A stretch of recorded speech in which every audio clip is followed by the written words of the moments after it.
Okay, I'm going to install a sink. The hole is too small for this here. So I'm going to cut it in with a 1 1/4 inch diamond bit. This one, I just got it off Amazon. Shina tool, not that it makes a difference, just the diamond bits you can see on there. You're going to put it at a 45-degree angle, gently start it. Once it gets started, roll it over to a 90-degree angle and let the bit do its own work. It should take about 30 seconds to cut it. You ready? It's going to be loud.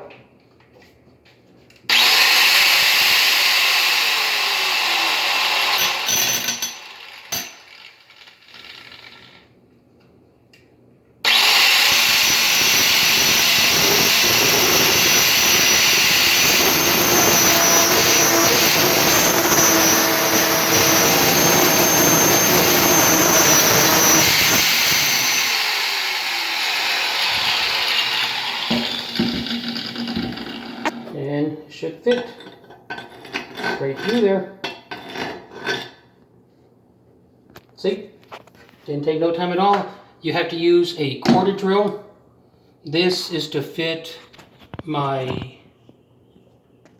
I forgot what the name of the Mueller faucet. Good luck. See? Really clean. No problem. Any questions? Post it online and I'll try to answer it. Thank you.